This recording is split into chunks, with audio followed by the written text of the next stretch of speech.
우리 모두가 하나님 말씀 앞에 섰습니다.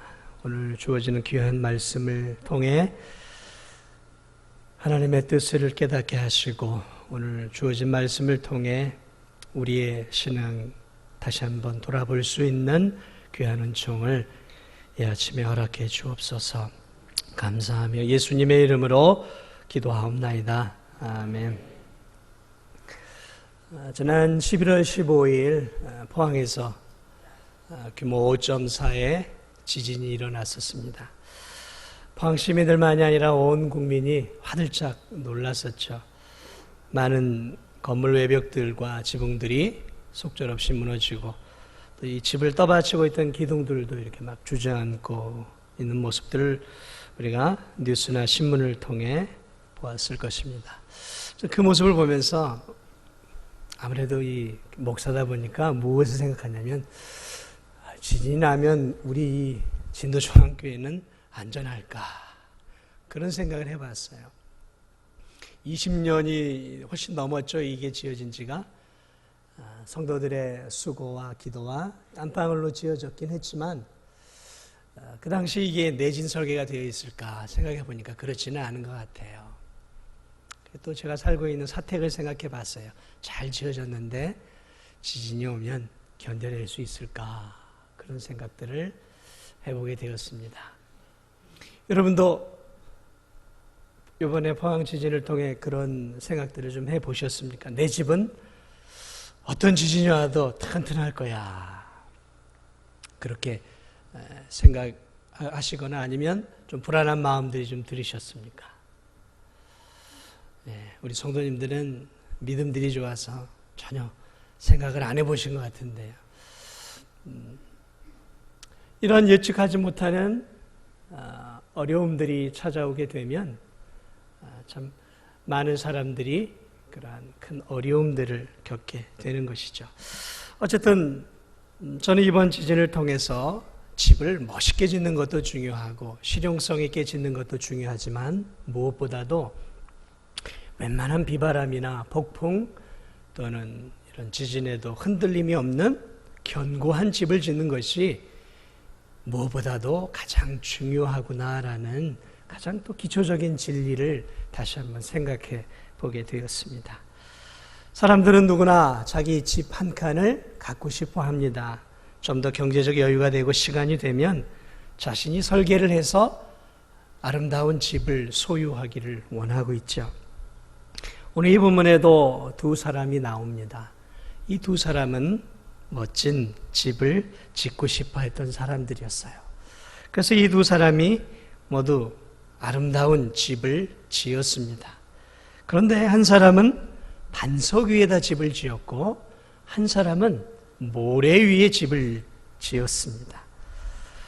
글쎄요, 이 두 사람이 이 멋진 집에서 얼마나 오래 살았는지는 모르겠는데 어느 날 갑자기 폭우가 내리고 그러면서 그 폭우로 인해서 개울물이 범람을 하면서 그 집을 덮치고 강한 돌풍이 그 집을 내리치면서 이 두 집에 똑같은 어려움들이 찾아왔어요. 그런데 반석 위에 세워놓은 집은 좀 상했겠죠. 그러나 기초가 튼튼했기 때문에 그 집은 별로 해가 없었어요. 근데 오늘 성경을 보니까 모래 위에 지은 집은 폭삭 주저앉아요. 이 살 수 없을 만큼 기둥이 무너지면서 더 이상 살 수 없는 그러한 처참한 지경에 이르는 것을 오늘 성경을 통해 우리가 보게 됩니다. 저는 오늘 이 아침에 예수 그리스도께서 주신 이 비유를 통해서 도대체 예수님은 무엇을 우리들에게 교훈해 주기 위해서 이 두 사람의 집을 통해서 말씀을 하시는 것일까? 그래서 저는 오늘 이 비유를 통해서 여러분과 함께 예수님이 전해주고자 하는 귀한 몇 가지 진리들을 여러분과 함께 좀 나누려고 합니다. 오늘 이 비유가 주는 첫 번째 귀한 진리가 무엇이냐면 교회 안에는 참 그리스도인과 이름뿐인 명목상의 그리스도인들이 함께 있다라는 거예요. 그리고 그 둘은 구별하기가 어렵다라는 거예요. 그것을 말하고 있어요. 그러니까 오늘 우리가 예배드리는 이곳에 모두가 다 참 그리스도인이 아니다라는 거예요. 이 안엔 참 그리스도인과 아직은 이름뿐인 명목상의 그리스도인들이 섞여 있는데 그것은 우리의 눈으로 잘 식별이 안 된다라는 진리예요. 여러분, 이 두 사람의 공통점이 있어요. 이 두 사람은 모두 가족과 함께 편안하고 즐겁게 살 수 있는 좋은 집을 짓기를 원했다라는 첫 번째 공통점이 있어요. 그리고 그 두 사람은 서로 멀리 떨어진 곳에서 집을 지은 것이 아니라 대단히 가까운 곳에서 한 지역, 한 경계 안에서 이 두 사람이 집을 지었던 것을 보게 돼요. 멀지 않은 곳에 있었어요. 오늘 본문을 보면. 또 하나 이 전체적인 본문을 보면 이 두 사람은 거의 같은 종류의 집을 지은 거예요. 그러니까 땅 밑에 기초를 제외하고는 어디에다가 집을 지었느냐의 차이를 제외하고는 이 두 사람은 거의 같은 집, 같은 재료, 같은 창문, 같은 건물의 외벽, 문 비슷하게 지어 올라갔다라는 것이죠. 이것을 영적으로 볼 때 오늘 이 두 사람은 같은 장소에서, 다시 말하면 한 교회나 또는 교회 안의 울타리 안에서 신앙생활을 하는 사람들이다라는 말이에요. 교회라는 울타리 안에서 이 두 사람은 함께 신앙생활합니다. 모두 멋진 신앙인이 되고자 합니다. 멋진 신앙의 집을 짓고 싶어하는 공통점이 있습니다. 그래서 그들은 자신들의 신앙의 집을 지어 올라갑니다. 함께 교회 나와 예배도 드립니다. 설교도 듣습니다. 찬양도 드립니다. 헌금도 드리고 봉사도 해요. 아마도 이 두 신앙인은 교회에서 직분을 맡아서 또 열심히 봉사하는 사람들일 거예요. 왜냐하면 이들은 멋진 신앙의 집을 짓고자 하는 사람들이었어요. 이 두 사람들 모두 죄의 용서함을 원했고 마음의 평안을 원했어요. 말씀을 들으면서 위로를 받기도 원하고 또 확실한 소망도 갖기를 원했을 것입니다. 두 사람 모두 이 세상에서 참 필요한 소금과 같은 사람이 되기를 원했을 거예요. 이 두 사람은 똑같이 기도를 통해 응답을 받기를 원하고 방언이나 성령의 은사를 받기도 원하고 또 심지어 이 두 사람은 천국과 지옥도 믿으며 서로 천국도 가고 싶어 했을 것입니다. 똑같은 신앙이에요. 아무런 차이가 없어요. 교회 안에서 하는 봉사도 다 똑같단 말이죠. 그러므로 겉으로 드러나는 이 두 교인의 모습은 도무지 구별이 안 되는 거예요. 교회라는 같은 장소에서 아름다운 신앙의 집을 비슷하게 지어 올라가고 있단 말이죠. 여러분, 우리가 이 안에 있는 우리 성도들을 보면서 저 사람이 쭉정인지 참 그리스도인지 쉽게 구분할 수 있겠습니까? 구분하기 어려운 거예요. 왜요? 함께 예배드리고 함께 기도하고 함께 헌금하고 함께 입술을 들어 찬양하고 뭘 가지고 우리가 구분할 수 있냔 말이죠. 어렵다라는 것이죠. 오늘 예수님이 그 이야기를 하고 있는 거예요. 똑같다라는 거예요. 그런데 놀라운 것은 한 사람은 그리스도인이고 한 사람은 아직 이름뿐인 명목상의 그리스도인이라는 거예요. 그런데 이 둘은 구별하기 어렵다라는 거예요. 그것이 오늘 주님이 말씀해 주고 있는 첫 번째 진리예요. 그러므로 여러분, 교회를 나온다고 예배를 드린다고 기도를 한다고 봉사를 한다고 저 사람은 분명히 구원받은 성도야 라고 착각하시면 안 돼요. 심지어 나 자신조차도 그렇게 내가 외형적인 신앙의 집을 지어가고 있다고 나 자신이 참 그리스도인이다라고 착각하면 안 된다라는 거예요. 그러므로 교회에 와서 새가족들이든 사람들이 신앙생활을 우리의 눈에 보기에 열심히 한다고 해서 저 사람은 분명한 그리스도인이냐라고 안일하게 생각했다가는 큰 코를 다치는 거예요. 오늘 이 본문이 예수님이 우리에게 주고자 하는 또 하나의 귀한 진리가 있어요. 그것이 무엇이냐면 예수 그리스도의 말씀을 듣고 행하느냐 행하지 않느냐에 따라 이 참 그리스도인과 명목상의 그리스도인이 구별이 되어진다라는 거예요. 그러니까 차이점이 드러나는 때가 온다라는 거예요. 그 때가 언제냐? 오늘 성경은 하나님 말씀을 듣고 행하느냐 행치 않느냐에 따라 나눠진다라고 말하고 있어요. 여러분, 이 두 사람의 차이점이 무엇이었습니까? 한 사람은 단단한 반석 위에 집을 지었어요. 그런데 한 사람은 집안이 약한 모래 위에 집을 지었다라는 거예요. 그러므로 겉으로 지어진 집을 통해서, 집의 외관을 통해서는 절대로 이 사람들의 기초를 볼 수가 없는 거죠. 이게 모래 위에 지은 집인지 반석 위에 지은 집인지 외관상으로는 드러나지는 않는 거예요. 왜냐하면 지어진 집의 기초는 바로 지어질 그때 알 수 있는 것이지 이미 어느 정도 지어진 상태에서는 우리가 확인하기 어렵잖아요. 그렇다면 여기서 예수님이 말하고 있는 이 반석은 무엇을 의미할까? 예수님이 말씀하고 있는 이 반석은 바로 반석이 되시는 예수 그리스도 자신을 의미하는 거예요. 지금 자기 자신에 대해서 말씀하고 계시는 거예요. 고린도전서 10장 4절에도 이런 말씀이 있어요. 다 신령한 음료를 마셨으니 이는 그들을 따르는 신령한 반석으로부터 마셨으며 이 반석은 곧 그리스도라. 구약시대에 이스라엘 백성들이 목이 마를 때 모세가 반석을 쳐서 샘이 터져서 이스라엘 백성들이 그 생명수의 물을 먹고 살았단 말이죠. 바로 그 구약시대 그 반석은 앞으로 오고 오는 수많은 사람들에게 영적인 생명수를 공급해주는 예수 그리스도다라는 것을 말하고 있는 것이죠. 에베소 2장 20절도 이런 말씀이 있어요. 너희는 사도들과 선지자들의 터 위에 세우심을 입은 자라. 그리스도 예수께서 친히 모퉁이 돌, 그러니까 초석이 되셨느니라. 이 말이 무슨 말이냐면 예수 그리스도께서 믿음을 가진 성도들의 기초석이다라는 거예요. 그러니까 성도들의 신앙의 집의 기초는 예수 그리스도 위에 세워져야 한다라는 것이죠. 예수님이 그 말씀을 하고 있는 거예요. 여기서 이 반석은 예수 그리스도예요. 여러분, 우리가 신앙생활에서 중요한 것들이 참 많이 있습니다. 목사가 설교를 통해서 지속적으로 강조하는 많은 것들이 있죠. 여러분, 주일 성수하세요. 주일 성수. 주일은 우리의 날이 아니라 주님의 날입니다. 성경이 말하고 있는 거예요. 여러분, 11조를 드리세요. 드리세요. 성경이 말하고 있는 거예요.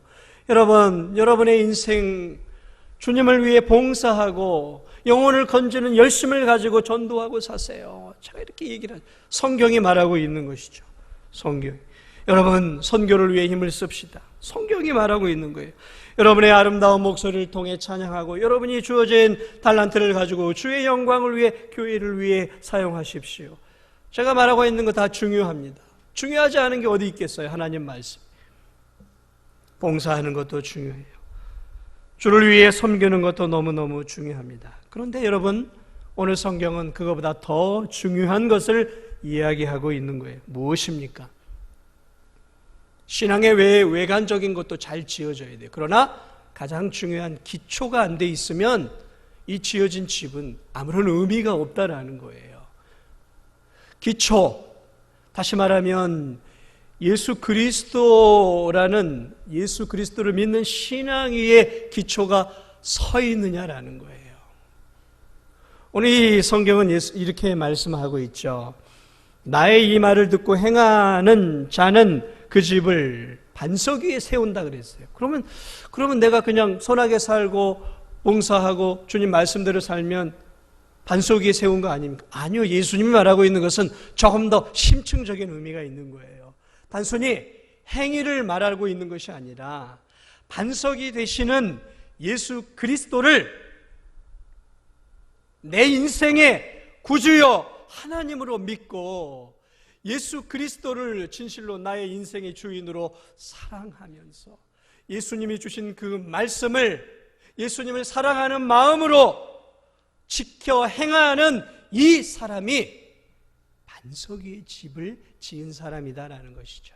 그러니까 여기서 말하고 있는 단순하게 내 말을 듣고 행하는 사람, 성경은 그렇게 말하고 있지만 이 말을 조금 더 해석을 해놓으면 나를 구주로, 나를 하나님으로 믿고, 그리고 너희가 나를 사랑해서 내가 너희들에게 가르치는 이 성경의 진리의 말씀들을 기쁨으로 순종한다면 그것은, 그 사람은 반석 위에 신앙의 집을 세운 사람이다라는 것이죠.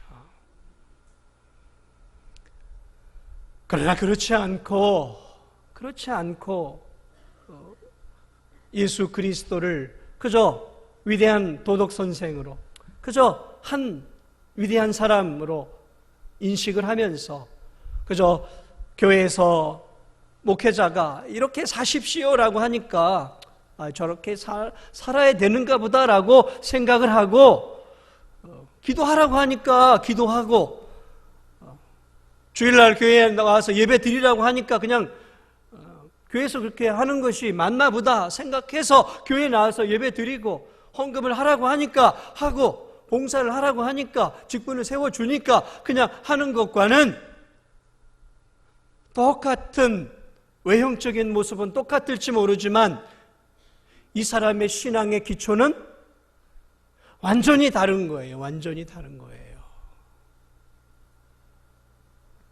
사랑하는 여러분, 한 사람은 자신의 집을 짓는데 대단히 신중했던 사람이에요. 오늘 본문에 나오는 이 한 사람은 흔들리지 않는 견고한 집을 짓고 싶었어요. 어쩌면 그는 자신의 생애 동안에 흔들리지 않는 집, 자신의 자식들에게 물려주어도 흔들리지 않는 집을 짓고 싶어 했어요. 그래서 그는 신중하게 땅을 골랐어요. 어디가 반석이 있는가, 기초가.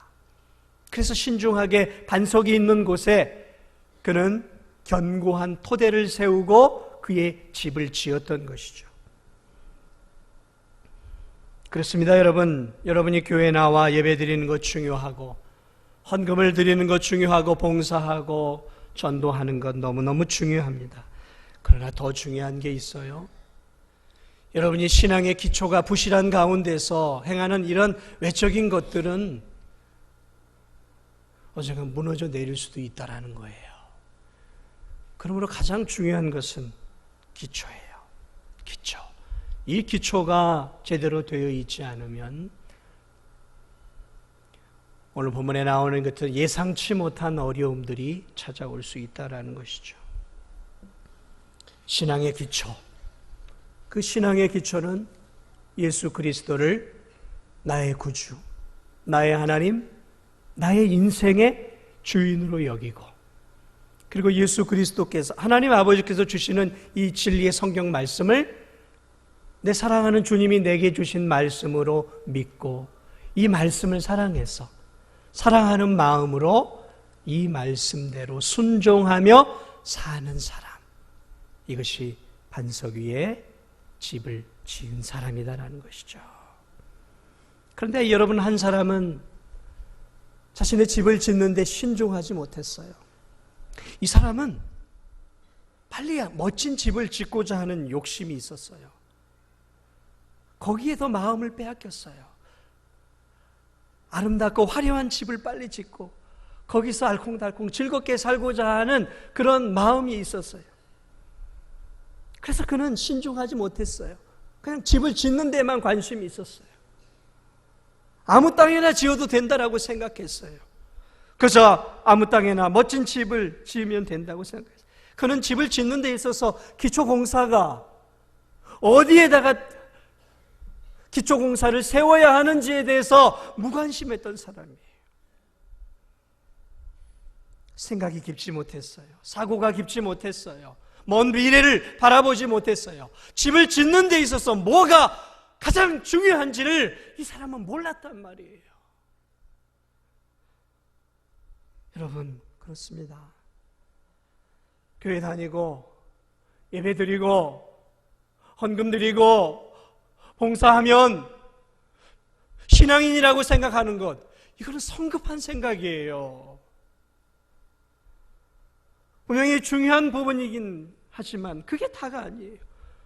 주일날 교회 나와 예배드리고 일주일날 성경도 읽고 일주일 동안 성경도 읽고 그리고 하나님께 기도하는 생활도 좀 가지고 폼나게 교회 나와서 예배드리는 이러한 것들이 이게 신앙의 전부라고 생각을 하는 거예요. 자신의 신앙의 기초가 어떻게 되어 있는지는 생각해 보지도 않고 그저 남들과 같이 다른 성도들과 큰 차이가 없이 똑같이 그렇게 봉사하면 된다고 생각하는 거예요. 내가 목소리가 좀 괜찮으니까 내가 찬양대도 해야지. 내가 좀 가르치는 재능이 있으니까 내가 주일학교 아이들도 가르치고 나는 찬양 운전도 그래 다른 성도들과 함께 어울려서 그렇게 신앙생활하고 있으니까 당연히 나도 다른 성도와 똑같이 멋진 신앙의 집을 지어 올라가고 있다라고 생각하고 있는 거예요. 다른 성도들도 속아요. 그리고 자기도 속고 있는 거예요. 지금 자신의 기초가 지금 모래 위에 있는 걸 모르고 있어요.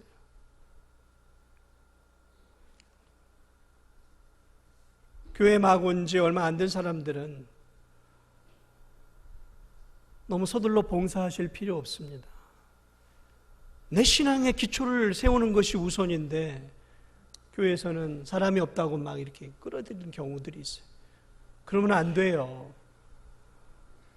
신앙의 기초가 세워진 사람들이 봉사를 해도 봉사해야 하는 거예요. 기초가 안 됐는데 봉사하다 보면 믿음이 생기고 봉사하다 보면 신앙이 자라. 그것은요 절반의 진리와 절반의 허구가 섞여 있는 거예요. 봉사한다고 예수님 믿는 거 아니에요. 봉사한다고 내 신앙이 견고해지는 거 아니에요. 정말 믿음을 가지고 있는 성도라면 성장할 수 있지만 믿음의 기초가 없는 사람은 도리어 봉사하다가 시험 들고 봉사하다가 교회를 떠나요. 여러분 아시지 않습니까? 무거운 봉사 때문에 신앙의 기초가 없는 사람들이 와르르 무너져 버려요. 그러니까 신앙의 기초가 없는 사람들 절대 교회 일 시키면 안 되는 겁니다. 기초를 세워줘야 돼요.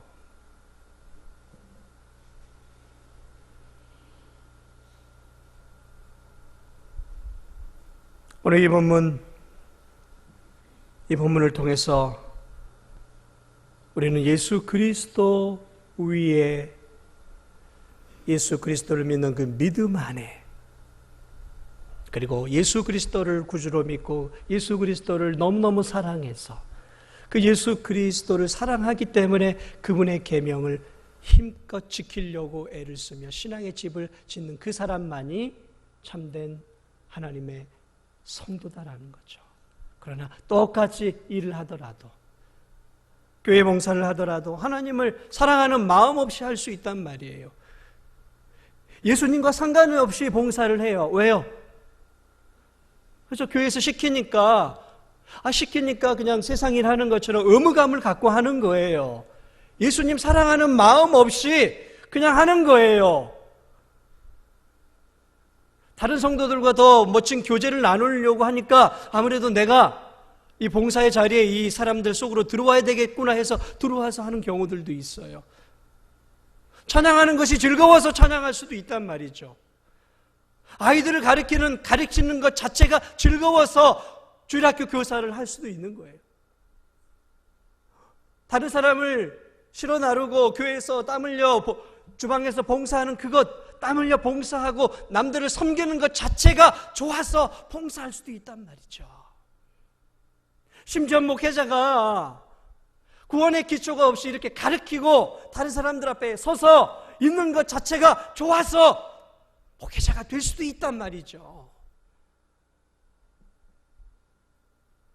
다른 의도를 가지고 하나님의 교회에 나와 하나님의 봉사를 하고 하나님의 일들을 하고 헌금을 드리고 섬기고 있다면 그건 모두가 기초가 없이 하고 있는 거예요. 오늘 이 본문은 우리에게 그래서 마지막 경고를 주고 있어요. 세 번째로 무엇을 주고 있냐?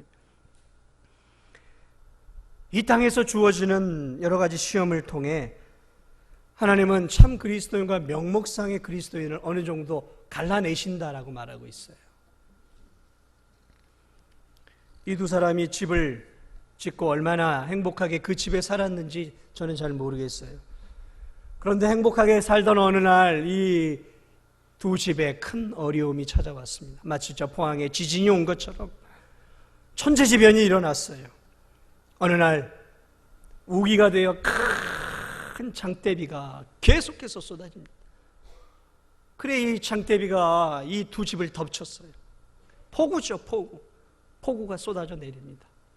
그리고 이 폭우가 쏟아져 내리다 보니까 작은 개천가, 말라있던 이 이스라엘의 작은 개천가에 갑자기 폭우가 쏟아지니까 이 작은 개천가가 범람을 해가지고 이 범람에서 이 물이 이 두 집안에 들이친 거예요.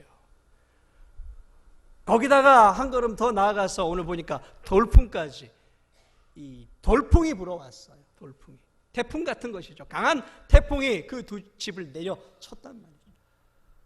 삼중의 어려움이 이 두 집을 갑자기 덮친 거예요. 어떻게 되었을까요? 엄청난 폭우와 개울물이 덮치고 돌풍을 맞은 이 두 집은 어떻게 되었을까요? 어느 25절에서 뭐라고 얘기합니까? 반석 위에 비가 내리고 창수가 나고 바람이 불어 그 집에 부딪히되 무너지지 아니하였으니 이는 주추를 반석 위에 놓은 까닭이요. 보니까 이 반석 위에 세워놓은 그 집은 타격을 입었겠죠. 왜 타격을 입지 않았겠습니까? 그 폭풍과 비바람과 그 폭우를 맞았으니까 분명히 손상이 갔겠죠. 그러나 그 기초가 튼튼하니까 그 집의 외관은 흔들림이 없었던 거예요. 그런데 모래 위에 지은 집은 어떻게 되었을까요? 27절에 이렇게 얘기합니다. 27절. 비가 내리고 창수가 나고 바람이 불어 그 집에 부딪힘에 무너져 그 무너짐이 심하니라. 폭삭 주저앉았다는 얘기예요. 그 폭우와 그 엄청난 돌풍과 그 개울물의 넘침으로 말미암아 그 아름다웠던 집이 형체를 보기 어려울 만큼 완전히 주저앉아 내려버린 거예요. 주저앉아 내려. 더 이상 집이라고 말할 수 없을 만큼, 살 수 없을 만큼 주저앉아 버렸던 것이죠. 1995년 6월에 대한민국에 큰 참사가 하나 일어났어요. 멀쩡해 보이던 거대한 백화점이 영화의 한 장면처럼 푹 주저앉아 버렸어요. 그 백화점에 있던 500여 명의 시민이 한순간에 몰살당해 죽었고 937명이 부상당하는 끔찍한 사건이 우리 대한민국 안에서 저 강남구 서초구에서 일어났었죠. 삼풍백화점. 여러분 기억하세요? 그 거대한 백화점이 무너져 내린 데는 여러 가지 원인이 있었습니다. 수많은 전문가들이 원인을 찾아내었어요. 그런데 제가 그 원인 가운데 주목할 만한 원인을 하나 발견을 했는데 그것은 그 백화점이, 그 거대한 백화점이 원래 지반이 좀 약했어요. 그래서 주거용으로 승인한 땅이었어요. 주거용으로. 그죠? 건물이나 아파트 정도나 그죠? 단독주택을 지을 수 있는 그런 주거용이었어요. 그런데 그 회장이 이렇게 로비를 통해서 그 땅을 백화점 용도로 변경을 시켜버린 거예요. 그리고 이 백화점이 무너질 때 보니까 지하층까지 다 무너져 내렸어요. 다. 그 위에서만 좀 무너져 내리는 게 아니라 지하까지 다 내려 앉아버린 것이죠. 지하 4층까지인가요? 이 뭘 알 수 있습니까? 지반이 약한 곳에 이 기초공사가 너무 부실했다라는 것이죠. 기초공사가 부실한 가운데서 건물 안에 변칙적인 공사들을 많이 하고 지속적으로 무리한 이 압력을 계속 들어오니까 그 약한 지반과 그 약한 기둥들이 그 무리한 압력을 견디다 못해 결국은 그 압력에 의해서 무너져 내려서 대한민국에 있을 수 없는 참사가 대한민국에 일어났었죠. 사랑하는 여러분, 평상시에 우리의 신앙의 외관은 변함이 없죠. 이 두 집의 차이는 구별하기 어려웠어요. 그런데 폭우와 돌풍과 개천의 물이 범람함으로 이 두 집의 차이가 극명하게 드러나고 말았어요. 마찬가지입니다. 지금은 우리가 함께 신앙생활을 하지만 언젠간 우리의 신앙의 본질이 드러날 때가 우리의 삶 가운데 드러날 수 있다는 것이죠. 폭우와 돌풍과 개천의 범람, 이것은 우리 인생의 신앙의 삶에 예상치 않게 찾아오는 신앙의 어려움들이에요. 그것이 질병, 사업의 실패, 직장의 해고, 또는 말할 수 없는 사별의 슬픔이나 금전적인 손해 같은 폭우일 수 있어요. 또는 육신의 정욕, 안목의 정욕, 이생의 자랑 같은 내 인생의 욕망, 그러한 욕망과 세속적인 그 유혹들, 그것이 우리 생활에 개천의 물이 범람에 집을 덮치는 것 같은 우리의 신앙을, 내 욕망들이 나 자신을 삼킬 때가 있어요. 때론 사단이 하나님에 대한 강한 의심과 불신을 우리의 마음속에 심어주어서 우리의 신앙의 마음이 요동치는 때가 있단 말이죠. 이 돌풍과 같은 거예요. 그래서 멀쩡하게 신앙생활 잘하다가도 어느 날 하나님이 의심스러운 거예요. 하나님 말씀이 의심스러워요. 이게 마귀가 주는 거예요. 막 갑자기 성경 말씀이 의심스럽고 내가 살아온 신앙의 생활들이 의심스러워지는 그런 강한 돌풍과 같은 인생의 그런 어떤 유혹과 시련들이, 때로는 질병이, 때로는 가난이, 때로는 우환이 이중고 삼중고로 나를 덮쳐올 때가 있단 말이죠. 그럴 때 알곡과 죽정이들이, 참 그리스도인과 거짓 그리스도인들이 그러한 신앙의 어려움과 위기를 통해 어떻게 돼요? 나눠지는 것들을 여러분 아마 많이 보았을 것입니다. 모래 위에 지은 집이 무너진 이 사람처럼 평소에는 멀쩡하게 신앙생활 하던 사람이 어느 날 신앙의 집이 무너져 내려서 교회를 떠나는 일들이 생겨요. 평안할 때, 어려움이 없을 때는 신앙생활을 잘 유지합니다. 그러나 자신의 믿음을 테스트하는 이런 어려움들이 찾아오면 신앙생활에서 서서히 물러서기 시작을 해요. 뒤로 빠집니다. 형식적으로 해오던 신앙생활, 직분 때문에 다른 성도들을 의식해오던 신앙의 의무들을 이런 시련이 찾아오면 하나둘 던지기 시작해요. 저 이거 못합니다. 저 안 됩니다. 뒤로 빠져가기 시작해요. 규칙적으로 주일을 성수하던 것에서 물러서기 시작해요. 드문드문 주일날 교회에 나옵니다. 일주일에 예배드리는 횟수가 줄어들어요. 11조를 빼먹기 시작합니다. 교회의 봉사들을 힘들다고 내려놓고 뒤로 물러갑니다. 말씀을 읽는 것에 점점 관심이 없어요. 기도 생활도 재미가 없어요. 기도하지 않아요. 영혼을 향한 관심도 없어요. 그리고 점점 더 세상에 대한 관심이 점점 더 커지기 시작을 하는 것이죠. 세상적인 즐거움에 더 큰 기쁨을 누리기 시작해요. 먹고 마시고 즐기고 여행을 다니고 운동하고 취미생활하는 것에 점점 더 내 마음을 뺏기면서 하나님으로부터 멀어져 가요. 신앙의 타격을 받을 때, 위기가 찾아오고 어려움들이 찾아올 때 참 이 거짓 그리스도인들은 점점 신앙과 그리스도에게서 멀어져 가는 거예요. 그리고는 결국은 떠나는 것이죠. 그러나 여러분, 반석 위에 집을 지은 사람의 집은 흔들림이 없었던 것처럼 참 예수 그리스도를 구주로 믿고 그분을 사랑하고 그분을 의지하고 그분을 사랑하는 마음으로 살아가는 성도들은 인생의 우환과 어려움이 찾아올 때 뒤로 물러서지 않아요. 어렵고 힘들면 더 기도의 자리로 나와요. 괴롭고 고통스러우면 더 하나님의 말씀을 붙잡아요. 주님, 내가 살 수 있는 길은 주님밖에 없습니다. 내가 의지할 수 있는 것은 주님밖에 없습니다. 반석 대신 주님밖에 없습니다. 내가 어디로 가겠습니까? 이 어려운 고통 속에서 내가 어디로 가겠습니까?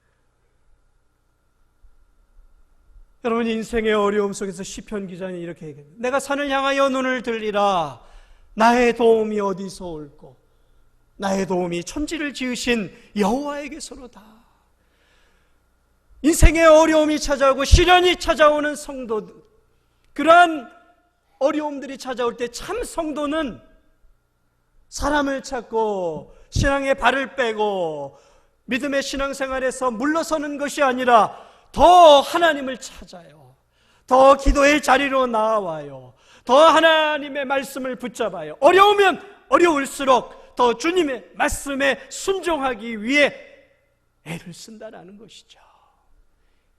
그러므로 인생의 시련과 어려움은 그 사람이 참 그리스도이냐 아니냐를 나누어주는 중요한 시금석이에요.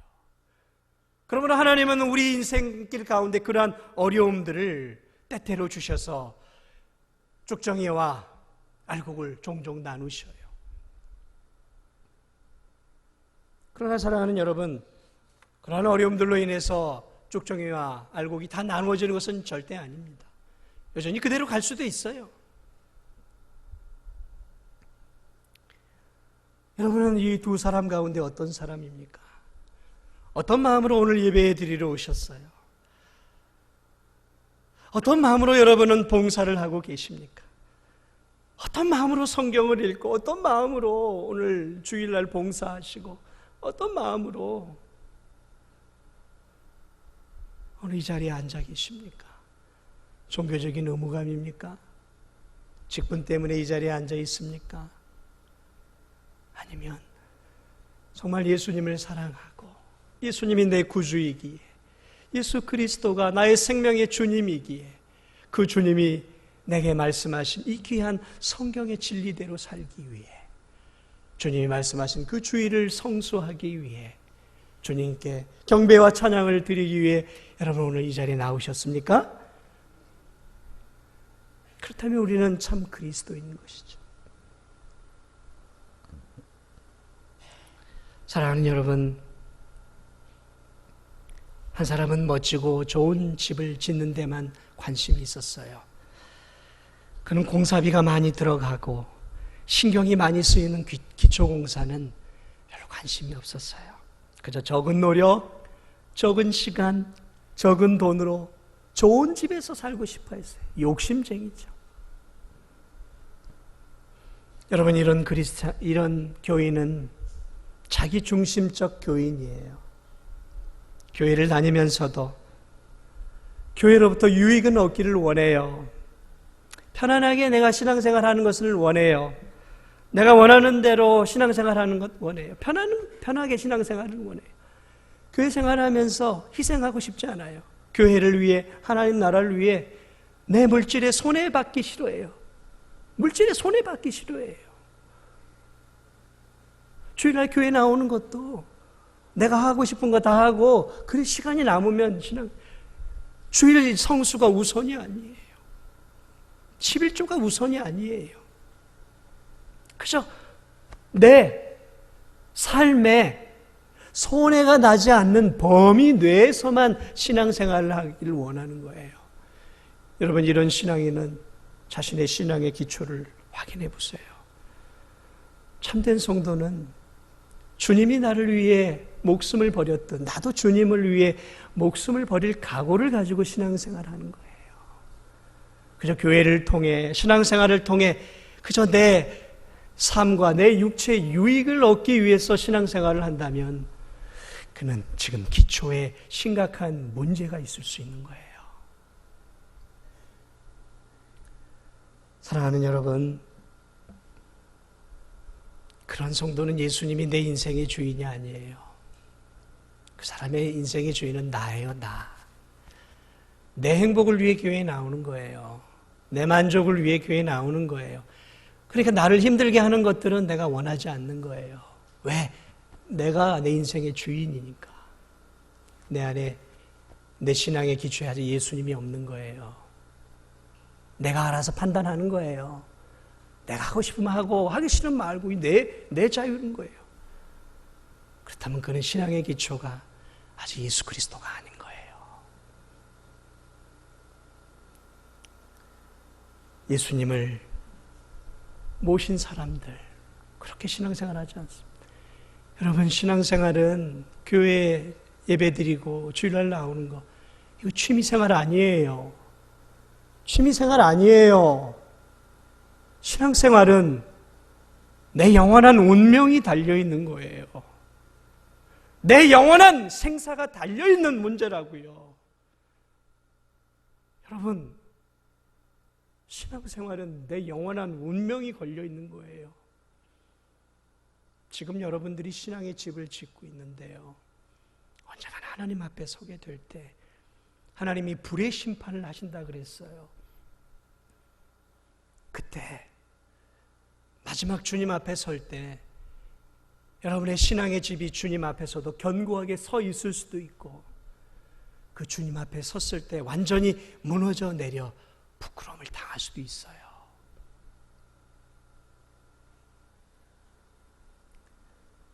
신앙생활했던 두 사람이 천국문 앞에 도달했어요. 저 철로역정의 마지막 부분이에요.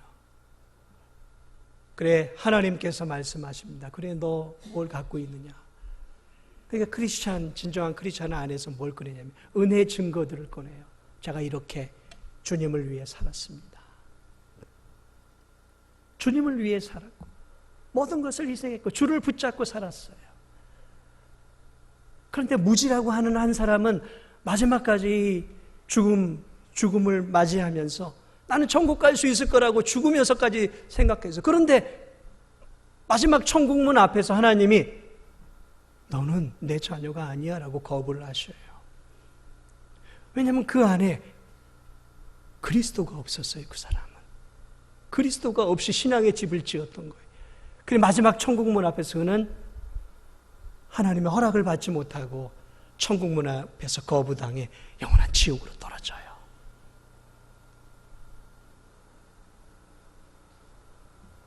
사랑하는 여러분, 야고보서 1장 22절은 이렇게 얘기합니다. 너희는 말씀을 행하는 자가 되고 듣기만 하여 자신을 속이는 자가 되지 말라.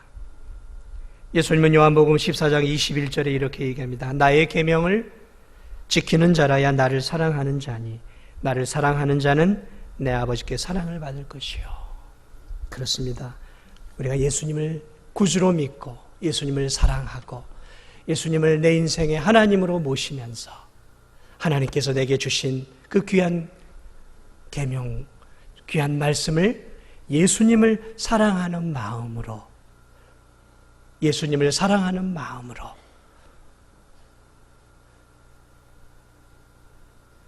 주님이 원하신다면 내 생명조차도 드리겠다라는 그 사랑의 마음을 가지고 날마다 예수님의 말씀에 순종하며 아름다운 신앙의 집을 지어 가시는 사랑하는 성도들이 되시기를 주님의 이름으로 축복을 드립니다.